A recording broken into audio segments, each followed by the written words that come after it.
Gracias por acompañarnos aquí en Asamblea Legislativa Noticias. Estos son nuestros titulares. Piden investigar la aparente injerencia del mandatario Rodrigo Chávez en las contrataciones del SINART. Ex asesor de la Comisión Nacional de Emergencias afirma que no participó en decisión para incluir daños de pista del Danilo Duber por decreto. Jerarca de Hacienda asegura que se está sosteniendo el superávit primario. Vamos al detalle de las informaciones. Diputados piden investigar aparente injerencia del mandatario Rodrigo Chávez en contrataciones del SINART.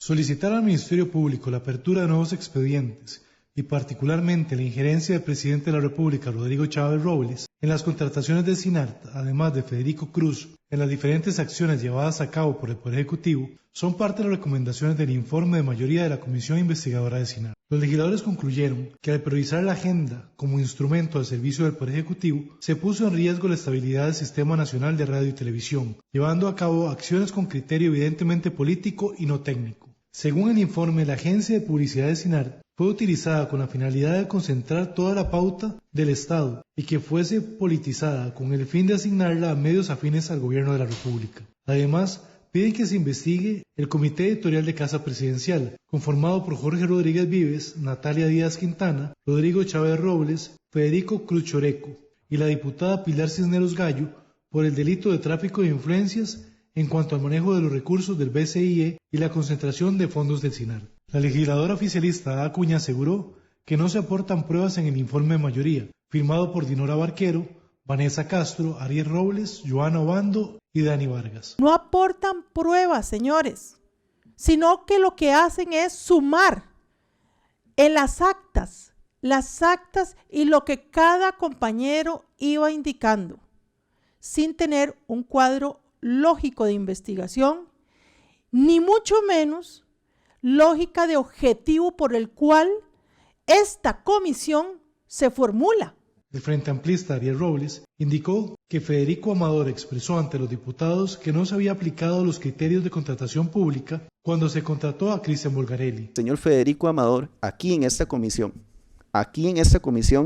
quien es el director ejecutivo del SINAR, o sea que por ahí pasan todas las contrataciones, dijo en una de las primeras audiencias de esta sesión que no se habían aplicado los procesos de contratación pública para las contrataciones que se realizaron en la empresa RMC, que es la empresa de don Cristian Bulgarelli.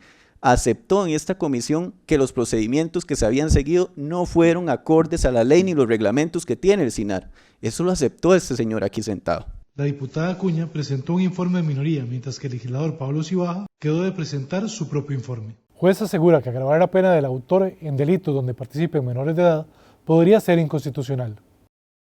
La jueza Rosaura Chinchilla Calderón advirtió que agravar la pena del autor, instigador y cómplice en que participen personas menores de edad en la comisión de hechos delictivos podría violar la Constitución política. Así lo manifestó en la Comisión de Seguridad y Narcotráfico al referirse a este proyecto bajo el expediente 24.194, donde explicó que reformar un solo artículo del Código Penal, en este caso podría aumentar las penas máximas en Costa Rica, que el tope son 50 años. Explicó además que cuando se reforma el Código Penal y específicamente esta reforma podría incidir en todos los tipos penales y en toda la legislación que tenga materia penal, ya que cuando el artículo pretende ampliar la sanción de autores e instigadores afecta a todos los tipos penales, incluyendo los culposos.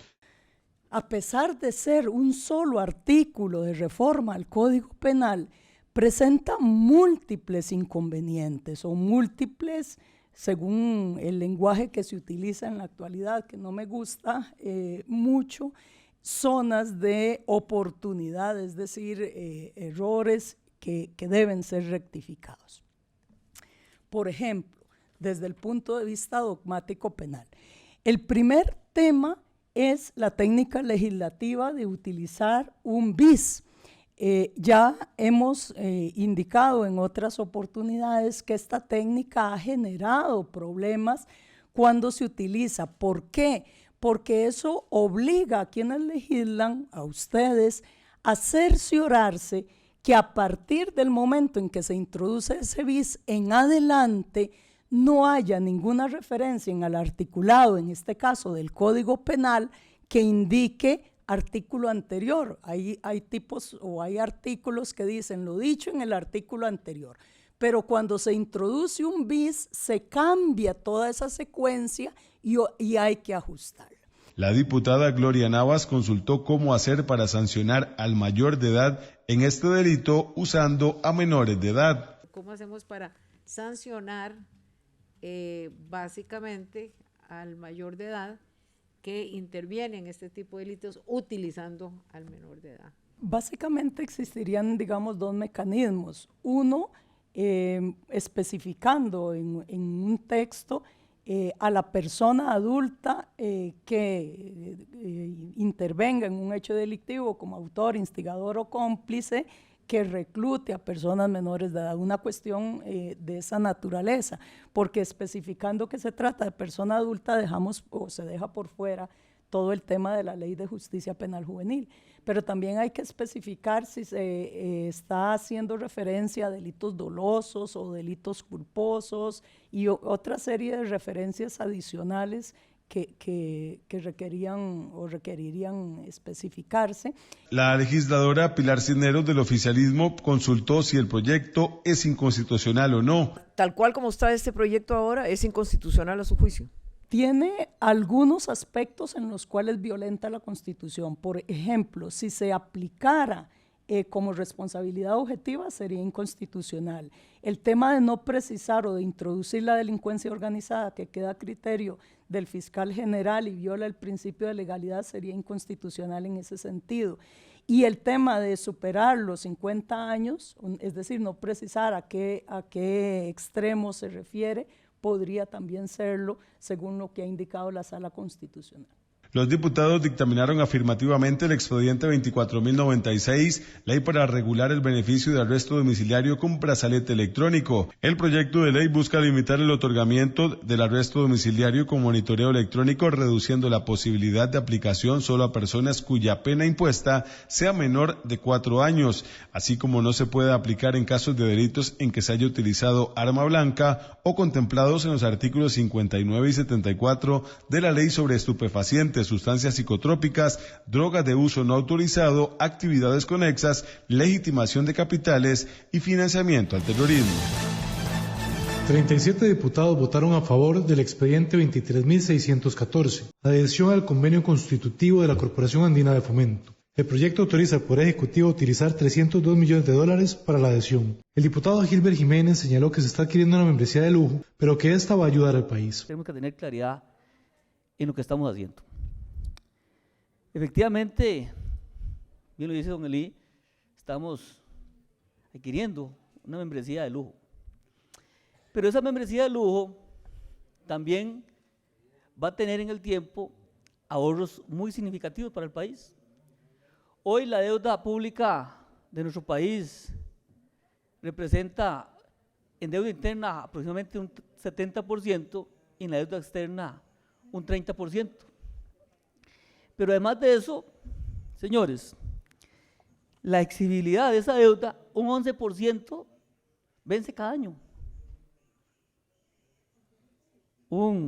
Casi un 40% en los próximos 5 años y un 49% de la deuda a más de 5 años.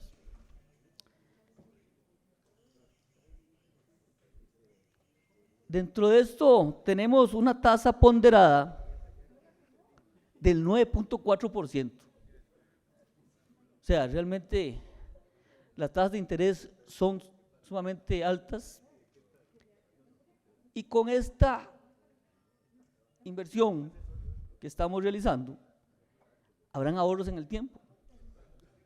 Muy probablemente de 1.5 a 2 puntos de ahorro en las tasas de interés.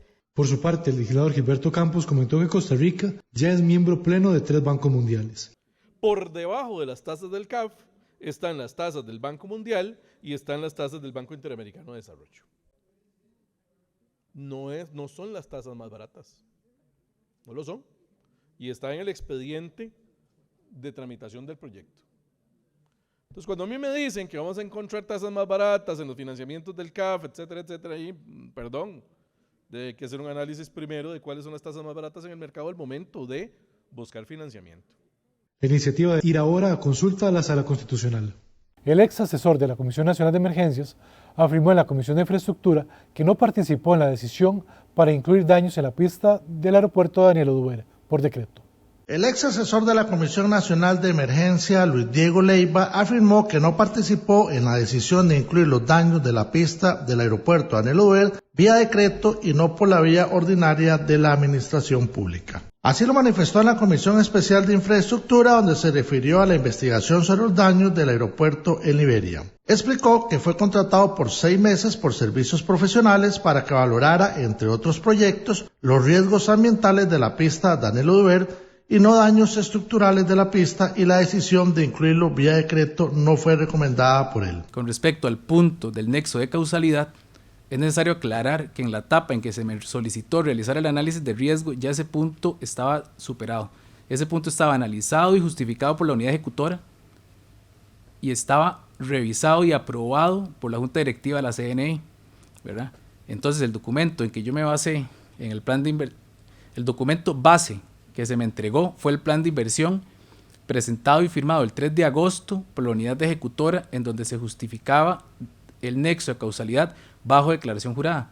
Pero entonces en el machote que yo tengo que tienen los gestores de riesgo para identificar los riesgos, como la primera página habla del nexo de causalidad, entonces ahí es donde yo coloco que sí, hay nexo de causalidad, y digo que eso está indicado ya en el plan de inversión presentado el 3 de agosto por la unidad ejecutora, que fue Aviación Civil y el MOP, ¿verdad? Aquí tengo el documento y ahí está la firma. El diputado Antonio Ortega consultó sobre la causa, efecto y la justificación del proyecto. A usted lo pudieron haber inducido a un error porque usted llegó y ya habían unos documentos que justificaban esa causa, ¿es así?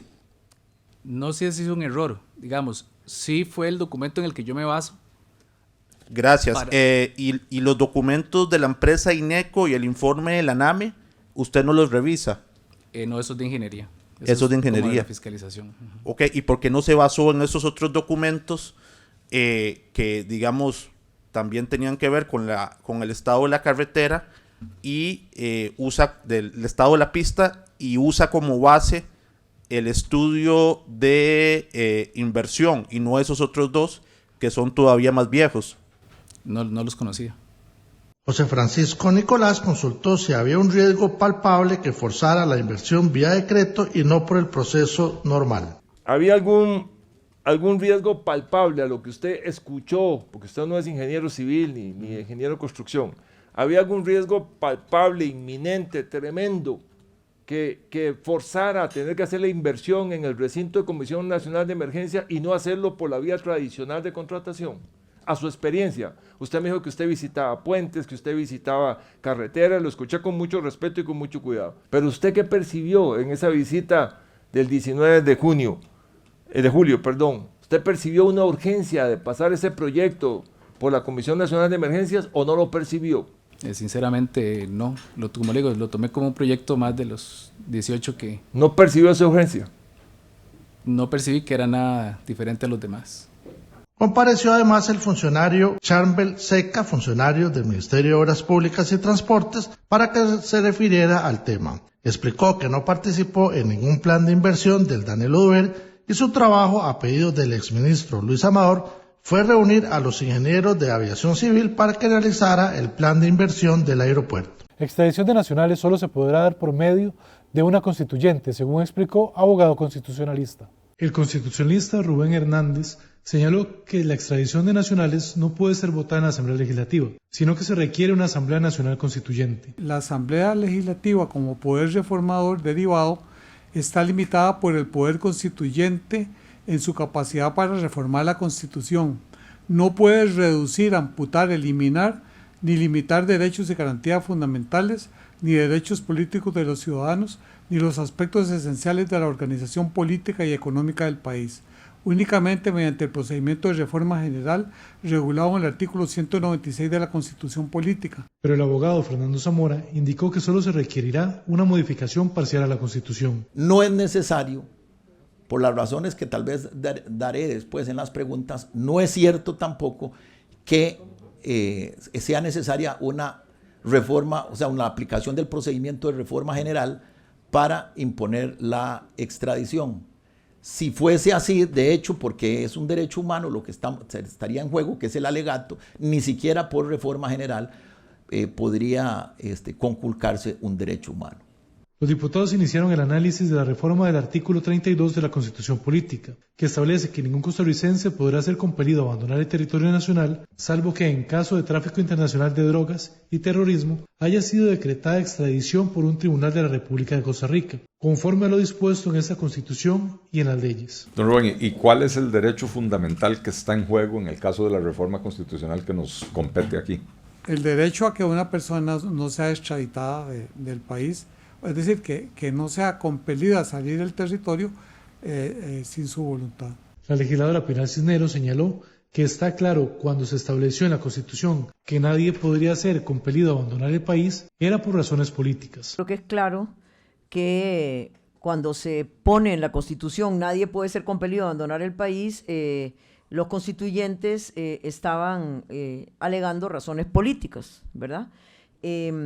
En ese entonces, don Rubén, como hablamos hoy en la mañana, hace 70 años, no había o eran muy escasos los crímenes de terrorismo y obviamente no existía el narcotráfico como un crimen organizado con tal efectividad y eficiencia como existe ahora. La diputada Paulina Ramírez consultó si la extradición de nacionales iría en contra del principio de proporcionalidad de los derechos humanos. De acuerdo a la tesis suya de que se requiere de una constituyente, la extradición de nacionales resultaría contraria al principio de progresividad de los derechos humanos. Totalmente de acuerdo.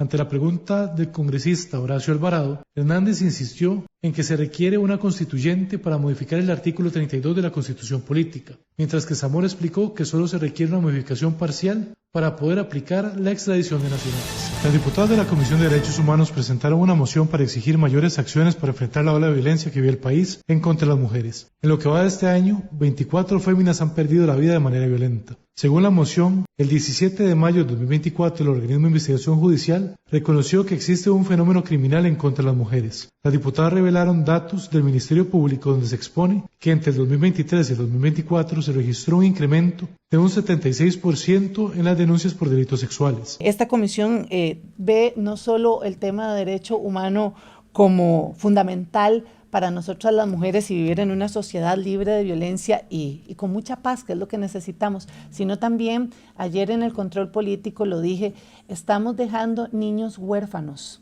y con doble duelo. Un duelo no solo de una madre fallecida, sino de un padre en una cárcel, en muchos de los casos. Así que es importante pues que esta comisión empiece a velar y ponga una diferencia dentro de este posicionamiento como diputados y diputadas. El pacto social en Costa Rica se está rompiendo y nosotros desde el primer poder de la República no podemos permitirlo. Por eso en estas sesiones extraordinarias también hacemos un llamado muy respetuoso al Poder Ejecutivo para que ponga en acción, convoque estos proyectos tan importantes para la población. Hay una ola que va lamentablemente creciendo de femicidios en nuestro país y estos proyectos van a llegar a generar también ayudas para todas esas familias que de una u otra manera hay una pérdida muy grande y muy sensible dentro de sus núcleos familiares. Las congresistas pidieron al Poder Ejecutivo convocar varios proyectos de ley tendientes a prevenir la violencia en contra de las mujeres. Expediente 23.348, adición de un párrafo segundo al artículo 51 y al artículo 56 de la Constitución Política, para el reconocimiento de los cuidados como derecho constitucional. Expediente 23.655, Ley contra la desaparición forzada de personas. Expediente 23.719, Ley para la promoción de la economía de los cuidados y el fortalecimiento de los servicios del cuidado, atención a la dependencia y los apoyos para la autonomía personal. Expediente 24.303, reformas y adiciones a la Ley de reparación integral para personas sobrevivientes de femicidio. El 24.311, Ley de alerta y rápida acción, desaparición o no localización de mujeres mayores de edad en Costa Rica. Expediente 24.326, Ley Educar para la Igualdad y la Equidad, fortalecimiento de la prevención de todas las formas de violencia contra las mujeres por razones de género. 24.327, creación del Banco de Material Genético y seguimiento de ofensores de delitos sexuales. Y el 24.367, Ley para tipificar la sumisión química dentro de delitos sexuales. El jerarca de Hacienda, Novia Costa, aseguró que se está sosteniendo el superávit primario. El ministro de Hacienda, Novia Costa, aseguró ante los legisladores de la Comisión Permanente de Asuntos Hacendarios que se está sosteniendo el superávit primario. Las declaraciones las dio en el marco de la explicación de la liquidación de presupuesto 2023. Es importante señalar cuál ha sido el comportamiento del superávit primario del gobierno como porcentaje del PIB. 2022, 2.1, y aquí hay 0.5% del PIB que corresponde a la integración de los órganos desconcentrados, de los ingresos de los órganos desconcentrados. Entonces podríamos hablar de que estamos sosteniendo el superávit primario como una estrategia de reducir el endeudamiento público. Acosta explicó que la deuda del gobierno central aumentó en cerca de 540.000 millones de colones, pero se da una disminución entre la relación deuda-producto interno bruto. Según el jerarca, se está dando un alargamiento de los vencimientos de la deuda. El 60% de la misma vence en los próximos 6 años. Acosta insistió en que los 490.000 millones de colones no incorporados al presupuesto para el pago de la caja, los mismos no se pueden pagar porque no están dentro del presupuesto de la República debido a que son gastos que no se pueden identificar. La presidenta de la comisión, la diputada Paulina Ramírez, le pidió aclaración al ministro sobre estos montos. ¿Usted me puede explicar si se transfirieron, no se transfirieron, se pagaron? Es que no me quedó claro qué fue lo que efectivamente sucedió. A ver si me lo puede aclarar. Mire, porque la Contraloría asume algunas disposiciones en relación con el devengo y no necesariamente con base de caja como está el presupuesto de la República. El legislador Pablo Cibaja comentó que desde el 2022 el Ejecutivo no sabe cuánto se le debe pagar a la caja. Hablando sobre la caja, no es lo que voy a decir, pero revisando el acta número 24 del 27 de julio del 2022 y el acta número 22 del 26 de julio del 2023, el Ejecutivo nos decía lo mismo que nos está diciendo hoy. Todavía no sabemos cuánto es lo que hay que pagarle a la caja. Nos hablaron en el 2023 que va a existir un plan de pagos y bueno, seguimos esperando que tabulen, dijo la señora Presidente, el monto, cuánto es lo que el Ejecutivo, que el propio Ejecutivo se siente con el propio Ejecutivo para decirle cuánto le debo y conciliemos saldos. Bueno, van 2 años y como va a ser el tercero y el otro año estaremos diciendo lo mismo, no sabemos cuánto les deben a la caja. Según el ministro, lo que cobra la caja no necesariamente es real. La Cámara de Industrias afirmó a los legisladores que el proyecto de Jornadas 4.3 representa un impulso para la economía del país. Con la aprobación del expediente 24.290 que establece jornadas laborales excepcionales para casos determinados que sean excepcionales y muy calificados, representaría un impulso para la economía costarricense. Así lo manifestó Sergio Combrenes, presidente de la Cámara de Industrias de Costa Rica, en la Comisión de Asuntos Jurídicos, donde manifestó que la propuesta es una oportunidad también para que Costa Rica sea más atractivo para la inversión extranjera. A pesar de que la estructura productiva es radicalmente distinta, nos seguimos rigiendo por un código de trabajo de 1943. De ahí la imperiosa necesidad de realizar cambios a nuestros marcos jurídicos. Hoy Costa Rica es una economía pequeña y abierta, cuya generación de empleo se logra a partir de una industria manufacturera y servicios especializados. Por lo que requerimos de los elementos que nos permitan mantener e incrementar la competitividad frente a otros mercados, con los cuales participamos en una carrera imparable por incorporarnos a las cadenas globales de valor. El diputado Daniel Vargas del oficialismo consultó por qué algunas empresas requieren trabajar 24/7. ¿Por qué algunas empresas requieren trabajar en formatos 7x24? Hay procesos continuos de manufactura, en este caso, de que son inversiones muy altas de capital, en primer lugar. En segundo lugar, como lo dice, de procesos continuos, en donde tal vez hay procesos de calentamiento, lo cual requiere de que no se puede simplemente, llegado a las 10 de la noche, apagar las máquinas y volverlas a arrancar a las 6 de la mañana.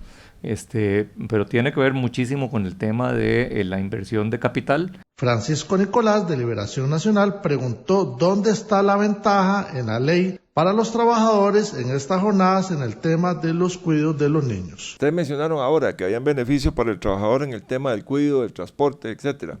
Específicamente en el tema del cuidado, ¿dónde está la ventaja en la ley para la persona trabajadora que se adapte a esta jornada? el punto es este, donde se habla de que se pone énfasis en el cuidado, en el transporte y en la educación, es porque el proyecto no es que va a solucionar el problema del cuidado en el país.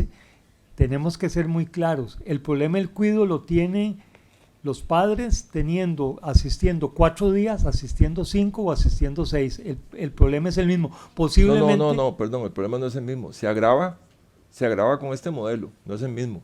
O sea, para una mujer joven, jefe de hogar, que tiene que recoger los hijos a las 5:30 de la tarde, porque si no se los ponen afuera, ¿verdad? No es lo mismo que pase la jornada actual a la nueva jornada, está claro.